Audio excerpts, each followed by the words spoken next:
Hi everyone, welcome to this Wednesday episode of Zero to One. If you're joining us for the first time, Zero to One is a weekly event that we have on a Wednesday and Thursday. It's a community event and it's really aimed at Doer Circle members who may be founders and entrepreneurs. They may be flexible workers, freelancers, fractionals, things like that. And it's really there to try and share practical advice from those in the industry that have either gone on that path themselves and sharing their wisdom and expertise, or who are also on learning as they go as well. And it's very much a community focus. And we're up to episode 38, which is really exciting. And this week's topic is a very important one because we have a lot of members within the Doer Circle member base who are entrepreneurs, or even sometimes when people join Doer Circle, they'll say in the beginning that they're an entrepreneur to be. So they might be working in a corporate role right now, they might not be employed right now, but they really have that ambition to make that leap. And quite often the thing that holds them back is that kind of what we say, like the comfort blanket of a 9 to 5, that safety. It's more reliable in that regard. Whereas the entrepreneurial journey can be exciting, but very turbulent. And it does have its own risks and things like that. So today's topic is how to de-risk your entrepreneurial journey. And we're really excited to be joined by James Green, who's co-founder of DQventures. So James, if you'd maybe like to introduce yourself as well, and then we'll get straight into the topic. Sure. So, I mean, if this is the topic is 0 to 1, then I'd be surprised if there are many people in the world who've gone on the 0 to 1 journey more times than I have, which is not necessarily a good thing because it means that I haven't gone from 1 to 100 that many times. But I have started many companies, and I've invested in over 100 startups. So I've seen the 0 to 1 journey many times. And with DQventures, which we started 5 years ago, we now are professional 0 to 1 partners for a specific type of founder who is held back from the entrepreneurship journey by being a bit older, having responsibilities, and having a very different risk profile to the 20-something who's straight out of college. That's So fair. that's what I Yeah, do day to day. even that point you just mentioned there, by the way, as well. Like you could be an experienced professional with a wealth of expertise and arguably then a great business idea, but making that leap is another story. So it's fantastic to see what you guys are doing at DQ Ventures, and we're really excited to see how that continues to build. And obviously, you have businesses all around the world to an extent, right? You've got business in Europe, in Asia, serving people all over the map. So that's another great thing that can happen, I guess, with the nature of the industry these days, that you can get something going and have a global audience. Yeah, we're fully remote. So we're a team of 6. We all live in a different country. We never meet in person apart from 3 times a year when we have a catch up somewhere nice, hopefully somewhere with a beach. And other than that, we're just on Google Meet calls pretty much constantly. Yeah, it's the way of the world these days, I guess. Yeah, I think a lot of those here joining us are also doing that experience. We talk with a lot of flexible workers, and that's just sort of the standard these days, I guess. And so having that remote approach really. But Yeah. I guess maybe then to kick off then, I know maybe we can jump into slides and things like that in a little bit, but you mentioned yourself, you've seen this journey for hundreds of businesses, or well over 100 businesses in that sense. So what would you say is your kind of like, if we're kind of starting at the beginning in that regard, like sometimes it can just be down to the idea. I know myself, just maybe adding context to this, like I've had ideas in the past of like, oh, I could do that as a business and do that as a business.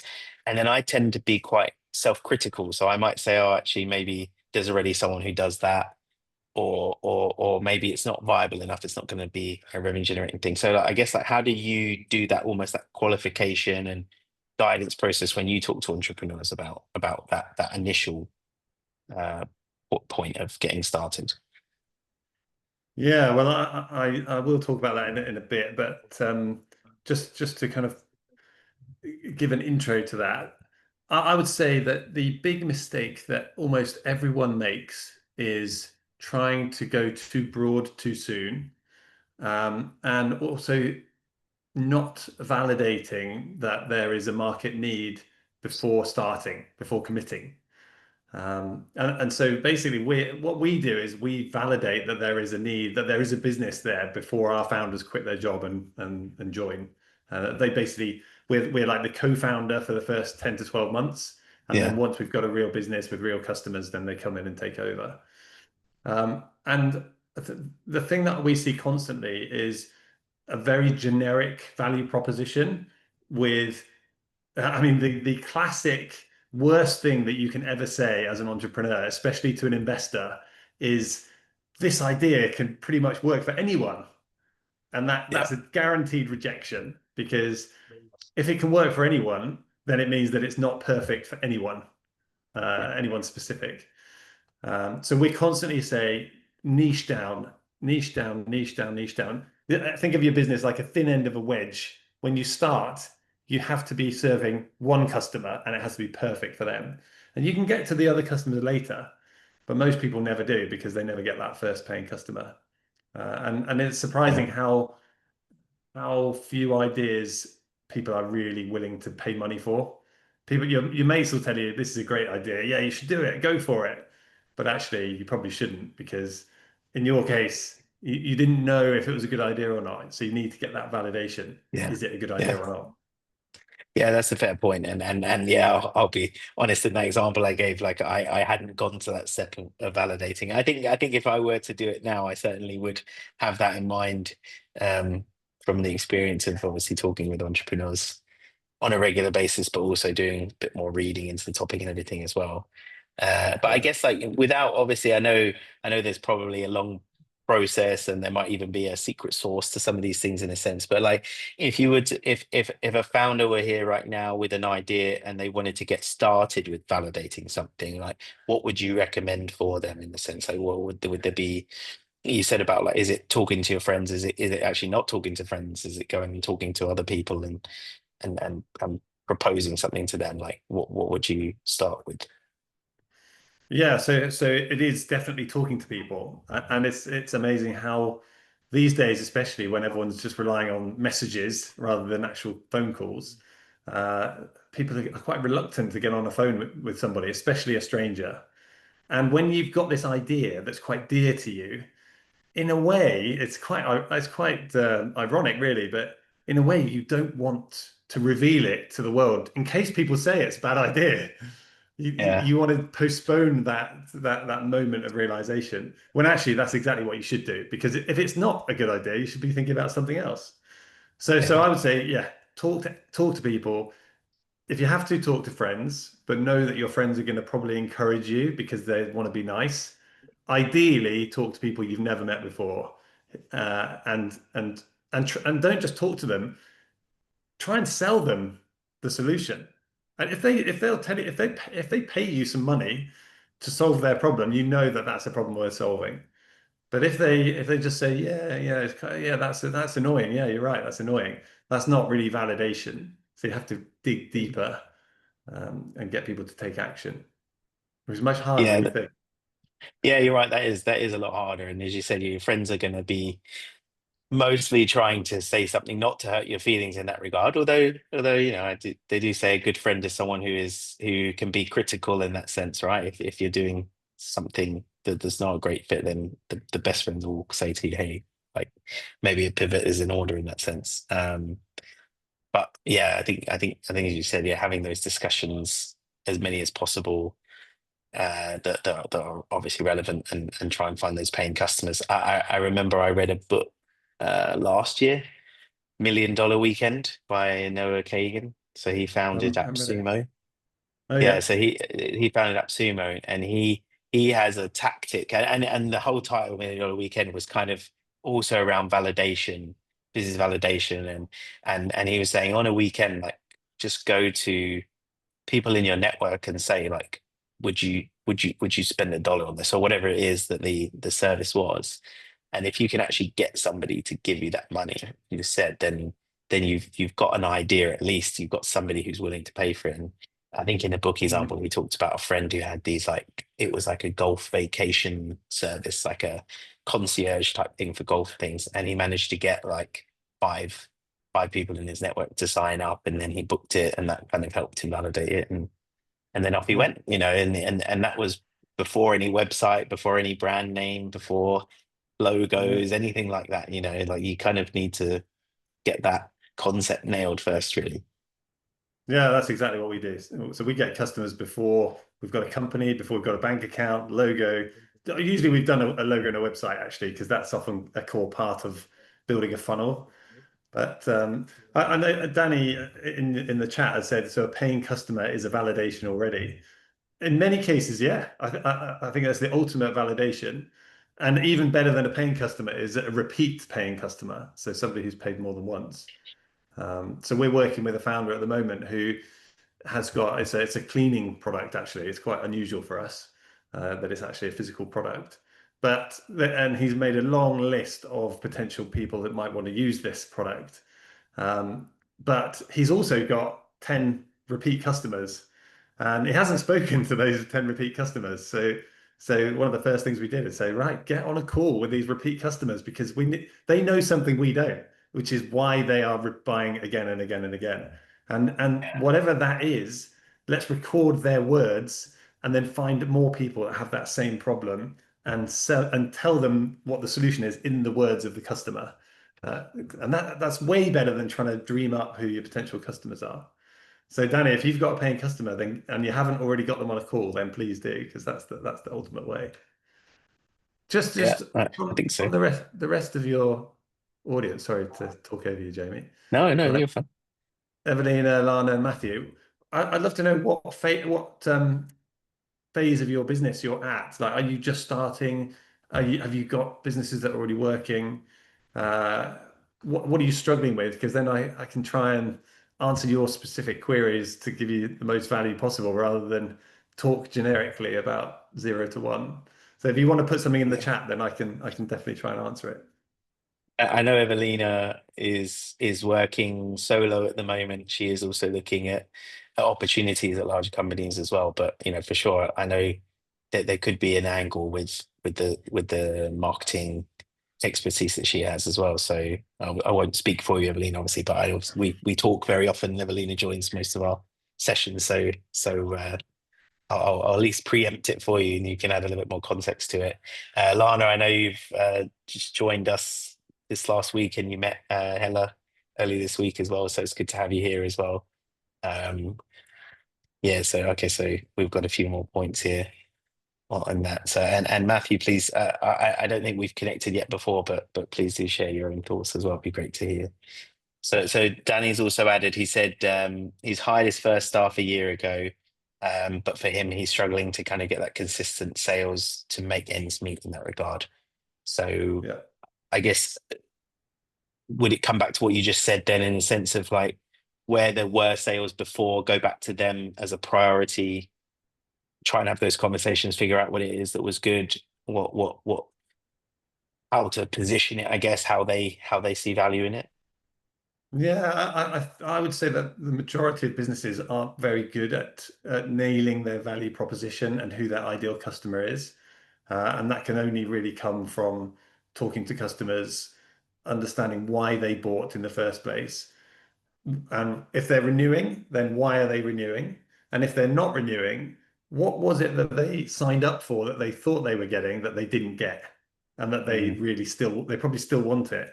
So it's understanding the gap between the service and the problem. People don't buy products; they buy solutions to their problems. yeah. Um, I'm just looking at So Matthew's involved in a creator tech platform. Okay, so we've got some really different. We've got um, Evelina, who's just starting off with is it marketing consultancy, and there's a lot of marketing consultants out there, so that you're really at the very beginning. And then you've got Danny, who's hired somebody but struggling with repeat sales. Lana, who's looking to grow through retention. I don't really know what you mean there, Lana. If you can expand on that, or maybe if you know, Jamie. And then Matthew's trying to scale up. we did have a session on retention recently, actually. A guy called Paul joined us on that one, but Oh, but okay. But Okay. yeah, as you said, there could be a bit more detail. Yeah.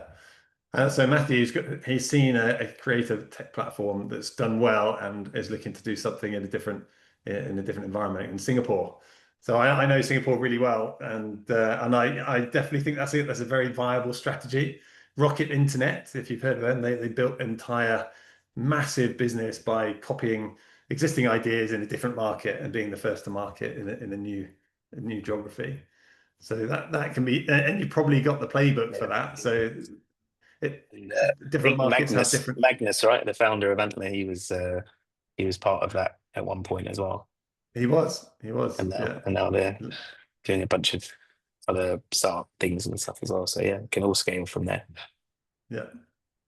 So Oh, Matthew was yeah, and there we in go. my And yeah, shape. so got those connections. And then how did that go, Matthew? How did that go when you was and I mean, and actually, sorry, I know we're doing a lot of text chat, but if you want, I can unmute you. If you want to, we can have it as a little bit more interactive. If you're happy to talk verbally, like it's Yeah. not, there's no, yeah, it's not a requirement to type. I just think it's probably quicker if we had a bit more of a conversation. So give me a second. I'll unmute you, Matthew. Maybe you can share a little bit more. Love to hear how your Antler experience was as well. Hey guys, can you hear me okay? Yeah, Hey, can. Matthew. Yeah, Awesome. I don't think my video is working, sadly, but no problem. No problem.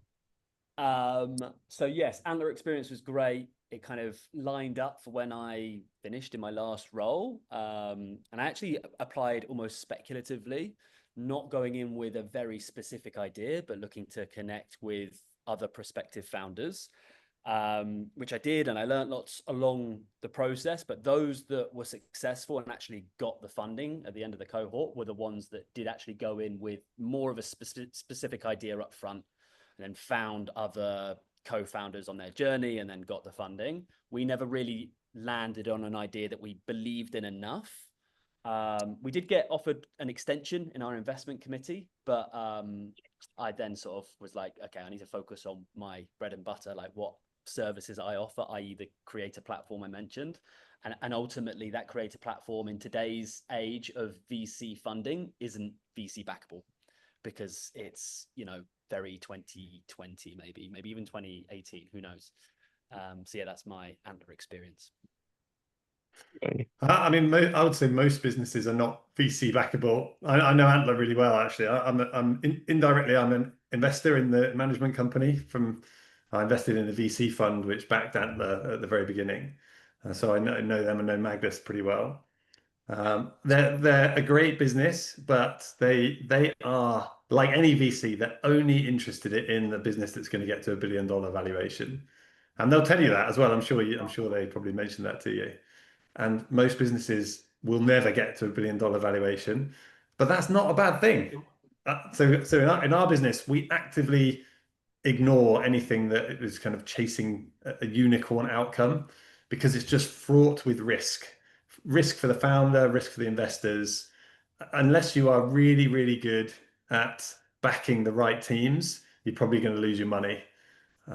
So we much prefer founders who are building something that can be multi-million dollars instead of billion-dollar and can grow mainly on its own revenue or non-dilutive capital. So not VC money, basically.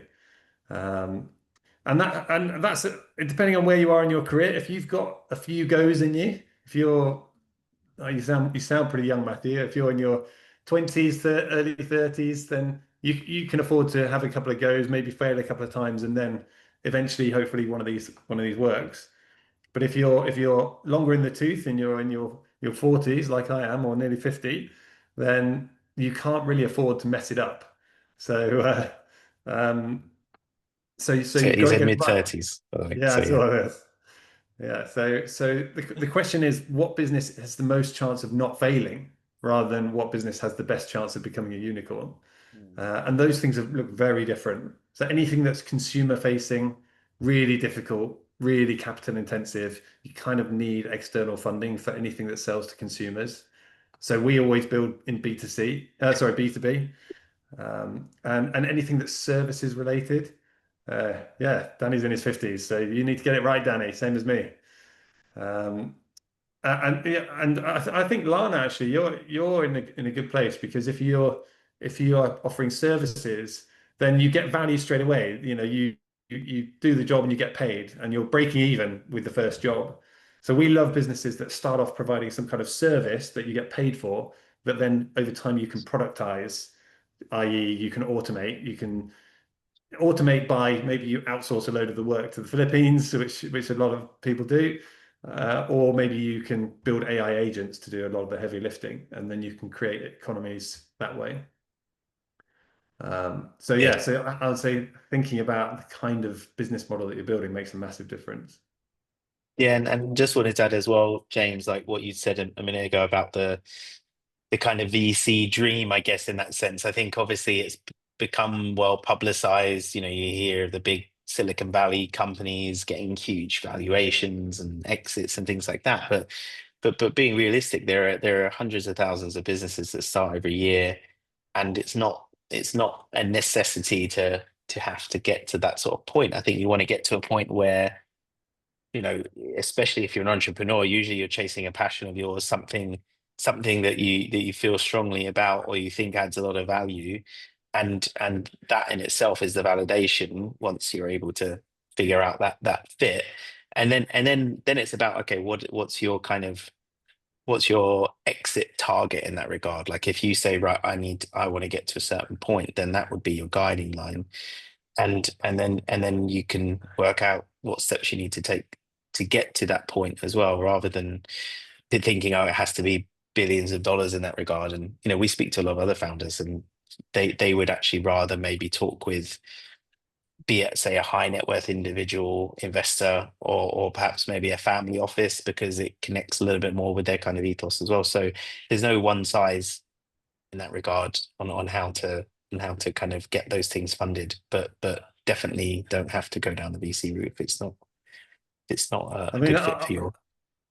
yeah, it's become incredibly hard to raise capital, and I've been raising money properly since 2012. I've got a massive network of investors, especially in Singapore, but Southeast Asia, UK, Australia.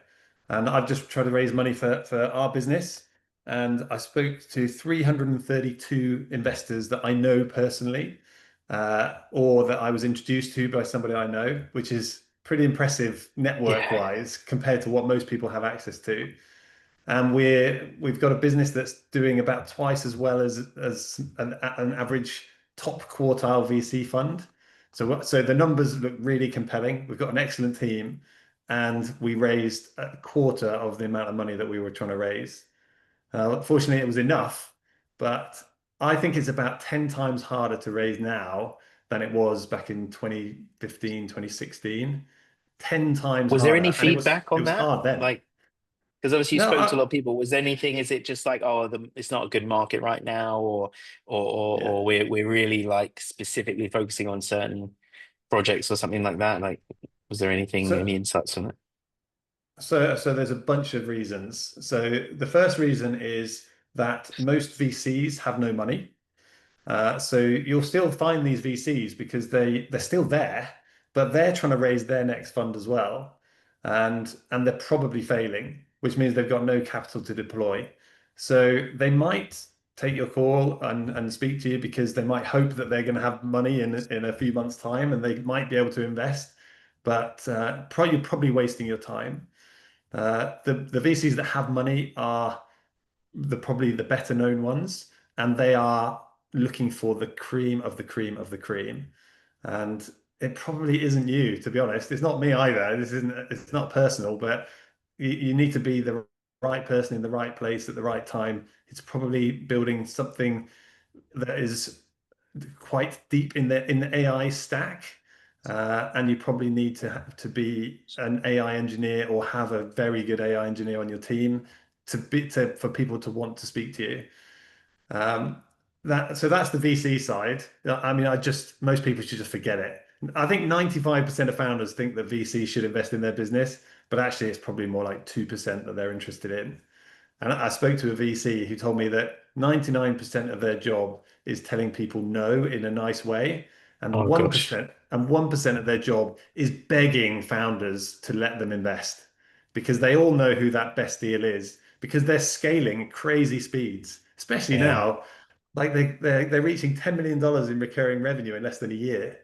So That's true. you know that you need VC capital if you're a business like that because it's already going well. But if you've just got a pitch deck and an idea, they just don't want to talk to you. So Uh, that's the reality. So then you're yeah. left with angels and family offices. So angels, I'm an angel. I've invested in 65 companies directly, but I have no cash. And the reason is that on paper, I look like a rich guy. I've got shares in loads of companies. Some of them are doing really well, but can I get that money out? No, I can't. I am locked in, and I have been locked in for more than 3 years with no liquidity in my portfolio, or not enough to make a difference. So on paper, this is the truth for angels everywhere because there are no exits, there are no trade sales, there are no IPOs compared to what they used to be. So none of these businesses, even though they still look good on paper, none of them are able to exit. Um, so so there's no liquidity for angels. So angels have no money. And there's a few angels like you'll find someone who just sold their company and they've suddenly got money. If you find one of them, then yes, they might invest. Or you might meet a partner at one of the big accountancy firms or consulting firms who make $1 million a year. Those people or shipping people, they've always got money. So if you know someone like that or you get introduced to someone like that, then yes, you can raise money. But otherwise, forget it. No one's got any money. And then you've got family offices, which everyone thinks is like, family offices, that's who I'm going to raise money from. So I've got a family office on my cap table, and realistically, I've spoken to 20 good family offices who are single family offices. They spend their own money. They can invest in whatever they want. And I can tell you what they're thinking at the moment. They're thinking, do you know what? It looks a little bit dodgy at the moment. But who knows what Donald Trump's going to do next? The global economy has so much debt in it that no one really knows what's going to happen for the next couple of years. So I think we'll just pause. We don't need to invest Yeah. in anything right now, or we'll just buy some gold, or we'll buy some more ETFs, or we'll buy some debt or some structured credit. They can choose whatever they want. And the little desperate startup founder who's got an idea that might one day make some money is really at the bottom of their list. So I know that's a pretty damning picture, but that is the reality of raising money at the moment. So the best advice I can give is forget raising money and build your business on customers' money. That's the best investment you can get. Or your own money, if you've got some. If you really believe in your idea, then you should invest your own money. And if you don't feel comfortable investing your own money, then you have no business going and asking for someone else's money because it feels worse losing someone else's money than it feels losing your own. And I can tell you that from experience. Yeah, I So love that. I think, long yeah. piece on fundraising, sorry. No, no, it's fantastic. And as I said, like we want to be, it is the kind of cold hard truth of it in that sense. But I think it's good for people to understand that because you don't want them to be under that illusion with a great idea, and you don't want that to maybe be the reason why they stop Exactly. if they've actually got a fantastic idea, but they just need to realize that it probably needs to be more like bootstrapped in that sense. And um, Yeah. yeah, so We all okay, have so so we've done. little time that as founders, we have so little time. And raising money is pretty much a full-time job. So if you're using all of your time to try and raise money, which would probably be unsuccessful, then your business is already crushed. So forget raising money and focus on something else that actually can deliver some value and some momentum. So Lana had asked a question a little while ago, and I just thought maybe we could jump to it now. Actually, so she said, if you were to start a business today, obviously I know you are like helping people, getting them off the ground. What would you do in the first month? Like, what would be your like priority things that you would do, um, that are, like almost non-negotiable, like when you work with these, 100+ businesses? So the first month is all about the value proposition. It's like who are you solving a problem for and how and why do they want it? And so that kind of runs into validation, but you can't really validate something until you know what you want to build. So you've got to pick a very specific problem. So people, I think the structure is who am I solving a problem for? What is the problem? Why do they want to solve it, and how am I going to solve it? Uh, so, and it's got to be really, really specific, not just like people in business need more business leads. That's not a business. Yeah, it's true, and it's probably quite generically true, but you can't build that business. You can't solve everyone's go-to-market problem. But if you're Yeah. a go-to-market expert, is there maybe uh, creative agencies are typically really bad at advertising, but it's really easy to advertise creative business using TikTok. So I'm going to specialize in TikTok advertising for creative agencies. Then that's quite compelling. You go to a creative agency and you're like, you know what? I've worked with three creative agencies. They've all doubled their inbound leads through using TikTok. Would you be interested in a chat? And they're like, yeah, this guy's an expert, or this girl's an expert. Yeah, that's fair. And actually, I think that's a fair point then to come back to Evelina's message as well earlier on. So I know, Evelina, we've spoken before, and I know you've done some work. So Evelina's based in Japan, and so she's done some work with government entities there and embassies and things like that as well. So it could even be that that's the niche. You know, digital marketing is so broad, but could it be we work with digital marketing strategies to support um, government or embassies or something within that industry or that sub industry, um, or even more specifically within digital marketing? Is it e-commerce marketing? Is it advertising or a specific channel, as you just mentioned? I think that could be the way, right, to niche down and have something that would help her stand out versus all the other digital marketers out there. Yeah, definitely. Uh, I mean, it's funny, marketing people are often quite bad at marketing themselves. Probably because that's the last thing they're thinking about. They're too busy working on client stuff. But yeah, I think understanding that the pain that you're solving, or the person that appreciates you the most, how do you find more people like that? And so Danny just said he's got a service company building digital dashboards. So, I mean, Danny, that sounds, I understand why that's difficult to scale, because everyone's got different data and everyone wants it presented in a different way. So I would just say that the way I would try and tackle that is, what commonalities do you see between certain types of business that need similar data displaying in a similar way? And rather than just offering that digital dashboard service, can you niche down and say, we don't do digital dashboards, we do this type of dashboard for this type of company, and you use the case studies from those previous customers to show the value, and then you can go on a more fixed price. And because you're repeating the work, then I would imagine that there's some automation there that you can productize that dashboard a little bit, make it cheaper to buy, but it's also a lot cheaper to deliver. And then you focus your marketing efforts on that niche, because you've probably only got so much budget to spend on marketing. So just go after that type of customer. It means you've got to say no to business, which is hard to do when you're beginning. But we often see that even though that's painful in the short term, longer term it pays off because things become a bit more repeatable. I'll Yeah, check out the website, because we yeah, might be able that's to with insight. use that.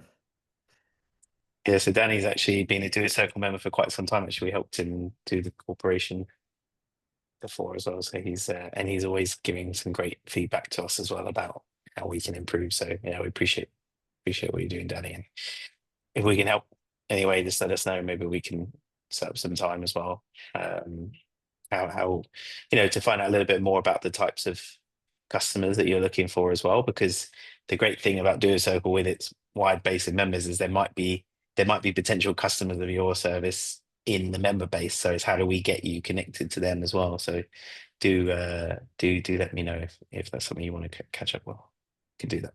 Yeah, I'm just looking at Danny's website here, and I mean, it is quite generic, Danny. So I imagine that when you do get somebody to book a meeting, then they probably ask you a load of questions to understand exactly what this stuff means, because it's quite generic. So they're like digging down, can you do this? Can you do that?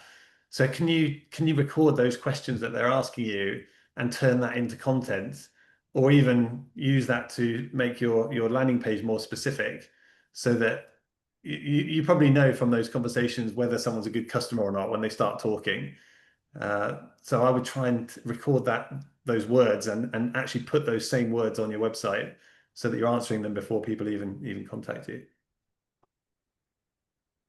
Yeah, I can see what you're saying there as well. Actually, there's some good content in the FAQs. Maybe there's a way you can get that surfaced onto the homepage a little bit more as well.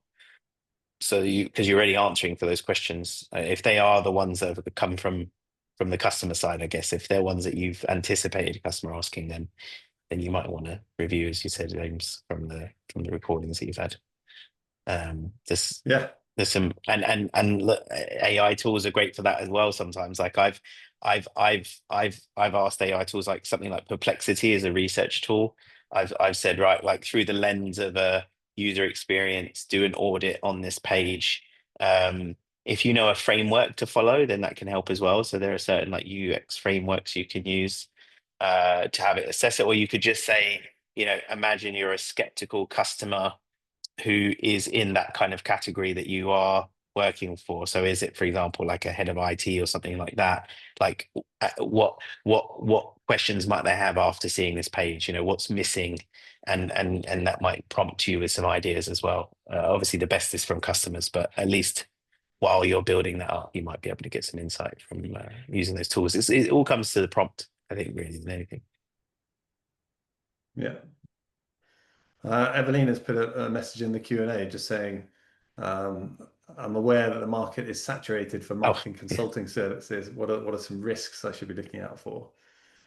I think it's probably too early to think about risks for a consulting service, because you've just got to find customers and get them to pay you, and then you can pay your bills with it. I think really for any kind of services business, you've got to be able to deliver the service to the customer's satisfaction, and you probably can't do all marketing for everyone. So which areas of marketing are you most confident about? And then so niche down based on your own skills rather than necessarily the customer group for a start. And then once you understand what type of marketing you can deliver, then it's all about creating a repeatable sales motion. Now, I saw Matthew just asked Danny, are you doing much LinkedIn marketing or thought leadership? Now that is a bit of a rabbit hole. I've done quite a lot of that. I've got 25,000 followers on LinkedIn, and we got a lot of our early founders through that. Interestingly, that almost completely died off. We had to create a completely new funnel in about middle of 2024. I think LinkedIn changed their algorithm somehow, and it certainly stopped working for me anyway. So I'd be a bit careful about spending a lot of time creating content, because it does become a bit addictive, and you end up just constantly going back to LinkedIn to see if you've got a comment to reply to. But you do want to try and create some kind of funnel that brings people into your ecosystem that you can then try and convert. And there's no better funnel than warm introductions from existing clients. So if you've already been doing this, Evelina, I would spend time going back to those existing clients, saying, who else do you know that suffers from the similar problem to what you've got, and can you introduce me? Because then you're not competing with that saturated market. You're in a market of one that they either buy or they don't. Yeah, and I know from talking with Evelina as well that focus before has been on design thinking, looking at marketing automation. She's worked at some big brands in the past on that side of things as well. So I think it's being able to sell yourself and say, look, I can give you the expertise that usually is reserved for these Fortune 500 companies in that sense. So you could go to the smaller businesses and apply those learnings. Like there's a guy I know based in Singapore who helps businesses with the kind of like, maybe they're in the UK and they want to enter Singapore or Asia as a market, and that also applies a design thinking approach to it, to kind of come up with what are the pros, what are the cons, and so that in itself is a great service, because it sort of helps people work through their challenges, and you might be able to help them highlight something really important through doing that approach. So just even that, it would separate you from other digital marketers, I think. So there's certainly opportunities to do there.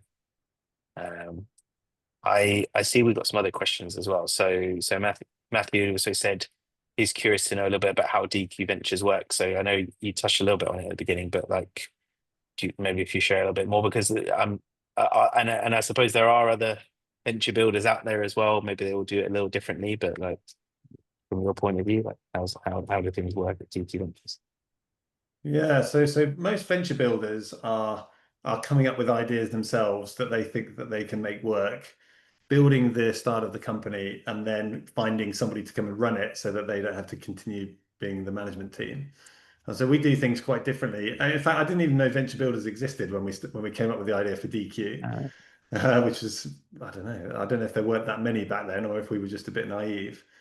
But the problem we wanted to solve was, as an angel investor, the money that I was making was almost always coming from experienced people. It wasn't coming from 20-year-olds straight out of college. It was coming from Simon, who'd been in performance marketing his whole life, had seen a niche and decided to build a performance marketing agency that did something a little bit different. And he gave up his 300K a year job to go and do that because he knew it was going to work. So, and that was a great investment. I got in at the very beginning, and it felt like a no-brainer all along. The problem is there aren't many Simons in there to invest in, out there to invest in, because they're all doing too well. They've got nice lives, they fly business class. Somebody else has to worry about paying them every month and making sure that they've got health insurance and all of that lovely stuff that comes with a corporate job. So I was saying to my friend Arjun, how do I find more of these older founders to invest in? And he said, well, funnily enough, I've just been spending the last week talking about 3 people in my network out of building a startup, because they read TechCrunch and they look at the headlines and they see people buying super yachts and they're like, I should be in this startup thing. It's easy money. But actually, obviously, the reality is quite different, as we're all finding out that it's really hard to build a business, let alone a unicorn. And really, the chances are we'd probably be better off financially if we just stay in our jobs. It might not be as fulfilling. We won't be chasing our dreams and spending our time on what we want to spend our time on, but we'll probably make more money. And so we said, hang on a minute, there's all these people that fit our profile, these older people who really want to start a company, but probably shouldn't because it's too risky. And on the other side, we want to invest in older founders just like them, but we can't find any. So what can we do in the middle? So we said, well, why don't we come up with a business where we co-found businesses with these smart, experienced professionals? They stay in their job, and only if we're successful do they then come in and take over. And when they come in, they keep 80% of the business and we take 20%. But the deal is that after that, we're not involved. So we get to become a silent shareholder, providing advice and support, but not working in the business. So it's not for everyone, but it's quite good for some people. In fact, funny enough, I like that. Yeah, young people think we're crazy because we also charge money, because it costs us quite a lot of money to be that co-founder for the first year. So, and when we started off, every man and his dog said, yeah, okay, you can work on my startup and have 20% of nothing. And then if it works, then I'll take 80%. Thank you very much. So we realized that we had to make sure that people had skin in the game, so they really cared. So we charge people $2,000 a month from their salary that they continue to earn, so that they're part of the journey, but also giving us some cash to spend on the business. Yeah, so that's what we do. Which comes back to what you said a few minutes ago as well, which is if you're not willing to kind of put your own hand in your pocket, then maybe it's not a business that you want to drive in that sense, because you have to be able to commit to it in that sense and get your money where your mouth is, really. So that's fair. Yeah, and young people think we're crazy because they say, hang on a minute, you want 20% of my $1 billion idea and you want me to pay you some money? You must be mad. Whereas the older people tend to come to us and say, do you know what? I'm probably never going to do this unless I get some proper help. And you guys know how to build web pages, build digital products, run go-to-market campaigns, raise capital, a load of stuff that I just don't know and that I'm going to have to learn. So it makes sense. But that's the reality. You just said it's like, and again, not to broad brush everybody in that regard, but if you've just, I don't know, maybe watched Shark Tank or something like that, or you think, okay, this is going to be $1 billion business. The reality is actually you got to start at another point, and the value that your team can bring in for that is priceless in that sense as well. So it's kind of, yeah, you'd hope eventually with a bit of experience, maybe a few more failures, then they might change the tune a little bit on that. Well, I mean, to be honest, one of our metrics is how many people we stop from failing.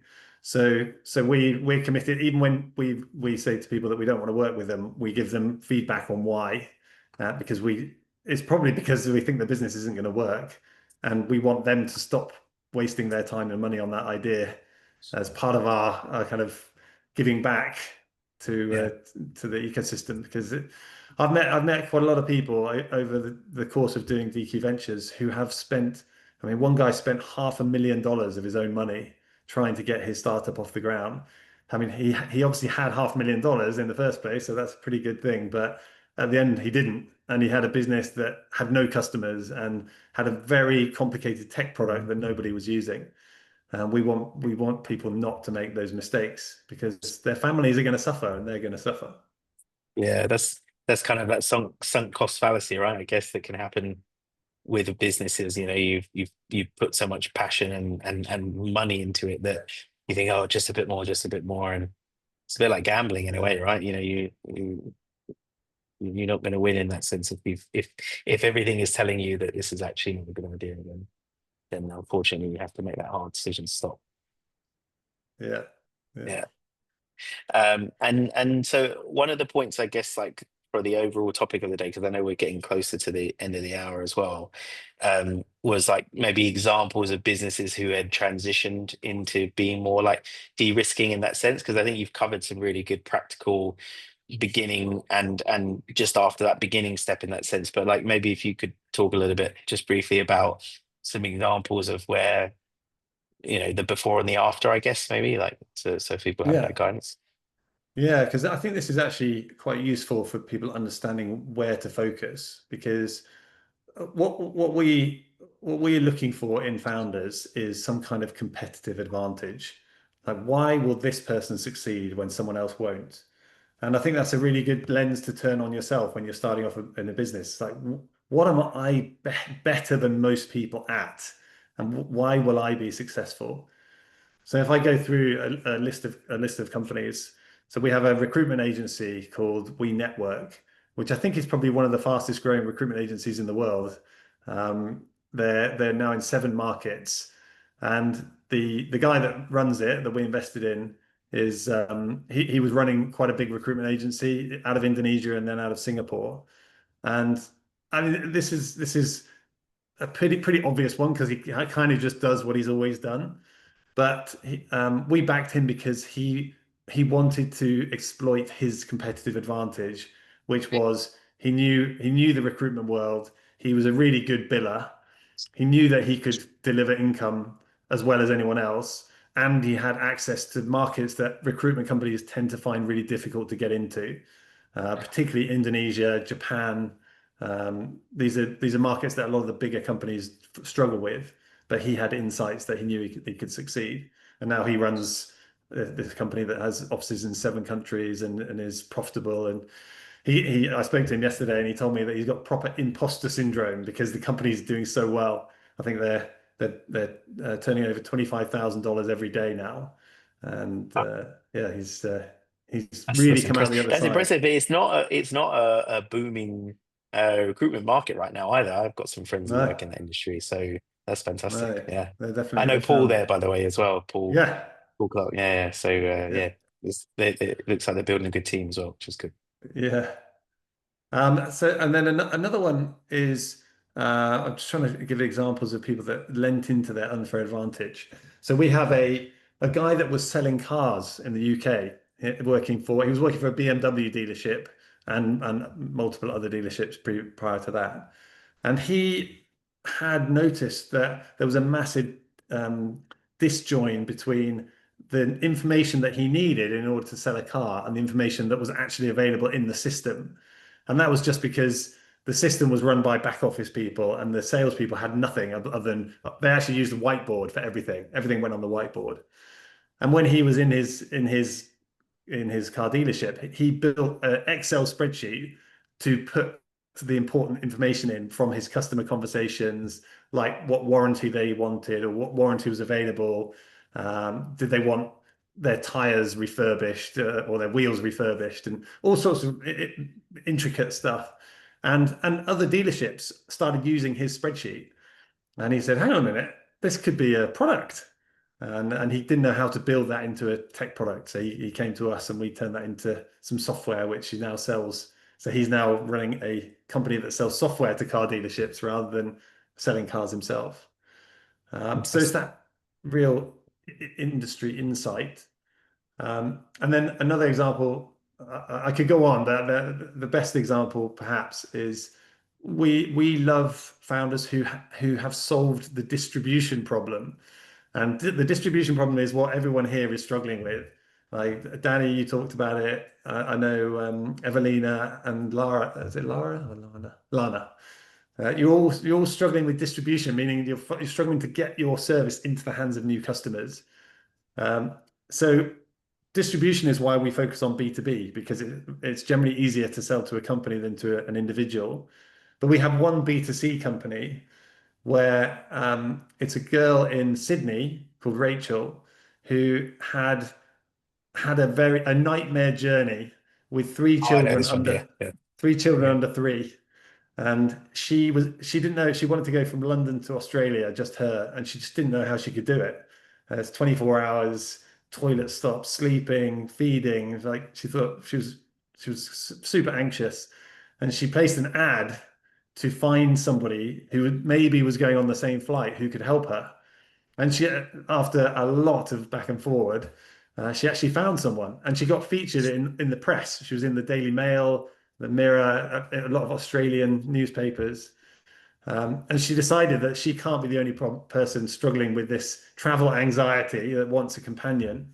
So she wanted to turn that into a platform to match travelers with companions, which is people who want their journey subsidized. And we wouldn't have done that except she had all this press coverage and all these press contacts. So we had a pretty strong feeling that if we launched this, then we could probably get her featured in the news. And that's exactly what happened. So we created a platform, or a very basic version of a platform. We got 11,000 signups organically. And those people were all started to pay. So we generated, I think, about $40,000 in revenue as soon as we turned on the monetization strategy, and now she's just been featured again in the Mail Online and the Guardian. So she's now got a load more customers because she's just launched in the UK. that's fantastic. Yeah.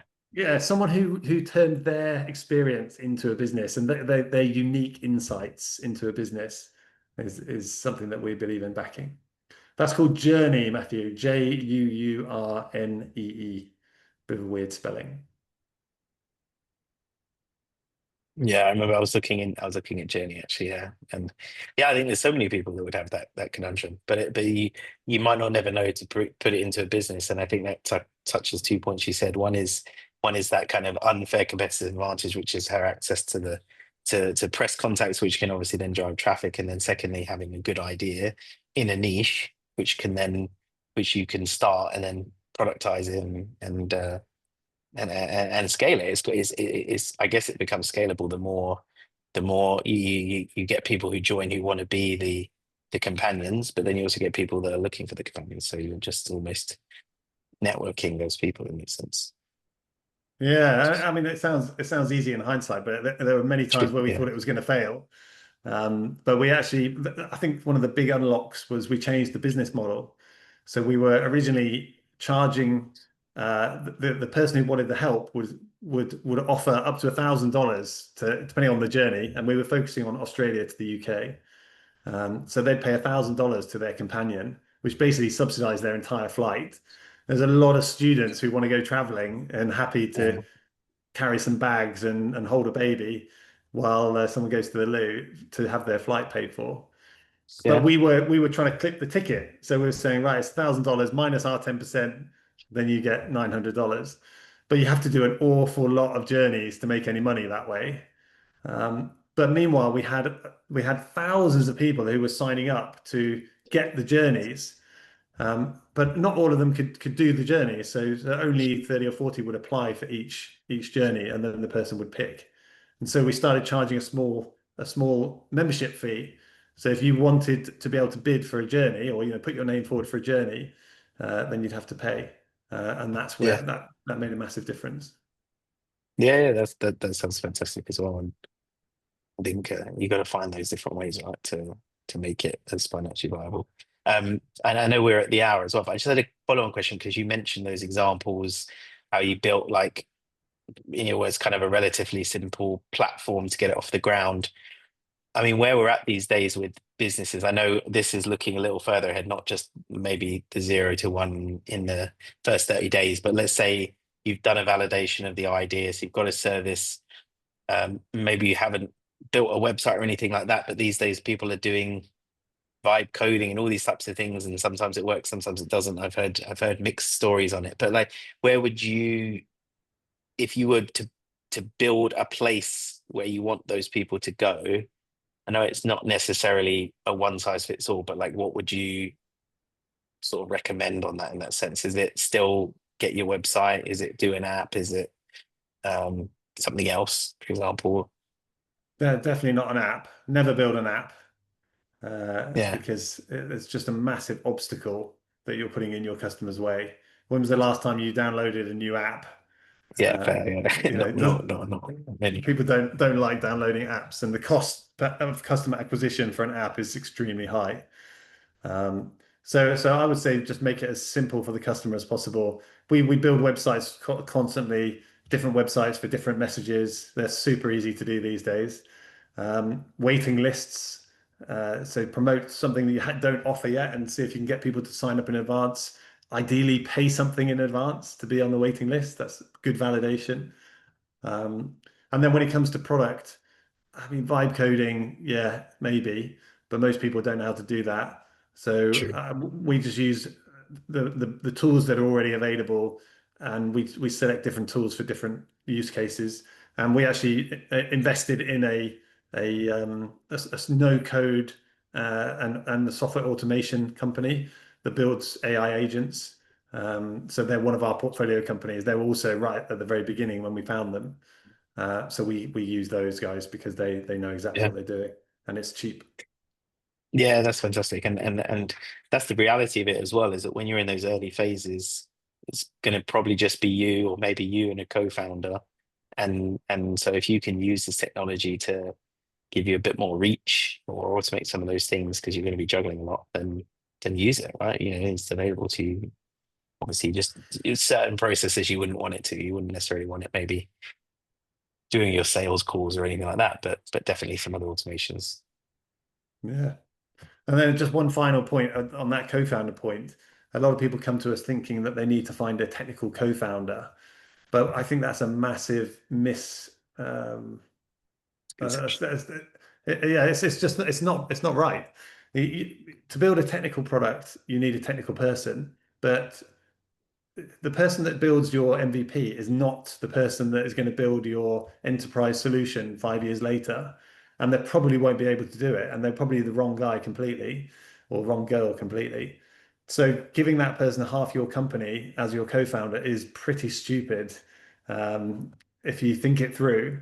So really what you should do is find somebody who is right for the first product and pay them to do it. And if you need to use an agency or a third party, get that thing going, and then get some revenue. If you can raise some money, then great, raise some money, and then go and find someone who can do the next one and pay them to do it. And if you have to, give them equity. If you find someone you really, really like and you want to call them your co-founder, give them 5% of the company or 10% of the company vesting over the next 4 or 5 years. So if it doesn't work out, they get kicked out and they lose most of their equity. And then it's still your company, and you haven't Yeah. given half of it away to someone who was a really good MVP builder and then very quickly becomes useless. Yeah, I was, it's funny you said that. I was going to ask you that kind of question because we have heard that sometimes. Like, there's this perception sometimes of, oh, okay, we have a CTO co-founder, and everything gets built off the back of that. But yeah, as you just explained, it's not necessarily um, the right port of call in that regard. Like, I mean, you could, I suppose, you could be a very technical solo founder in that sense, maybe. The difference there is you're going to probably need somebody to help you on the business side of things, and then that conundrum might be, okay, is that person invested for the longer term, or are they good to get your first couple of clients, but actually maybe they wouldn't be able to scale it. So I suppose it can apply that way around as well. But certainly, yeah, Yeah, the but CTO one we hear a same lot. problem though. Same problem that Yeah, no two co-founders work the same amount. And if it's your idea, it's really your business. You are the founder. So if if you give someone half your company to go and do the selling, and then they're not delivering, then what do you do then? I mean, it's a nightmare. So I think if it's your business and you believe in it, then just find someone, pay them to do it. And yeah, it's painful to pay, but it's not as painful as giving them half your company if it goes on to be yeah, successful. yeah, and just significantly diluting your control and everything. Yeah, good stuff. All right, well, that's been a fantastic session. Yeah, so lots of good comments. See, Danny said, yeah, I love the Q&A style, and Matthew as well. Um, Yeah, thanks, guys. yeah, as I said, Danny, let's keep the conversation going. How we can help you as well, just let us know offline. I think Danny did mention earlier about grabbing a coffee with you, but it might be a bit tricky because you're in Sweden, right? So maybe I'm in next time you're in Sweden. Singapore, Yeah, um, we can do that. But we're up for that coffee if needed, Danny, because I know we're both here in Singapore. So let us know. cool. All right, thanks, So, Jamie. Enjoyed thanks very it. much, James. Appreciate it. Speak No to you soon. worries. See you soon. Bye. Thanks. Bye.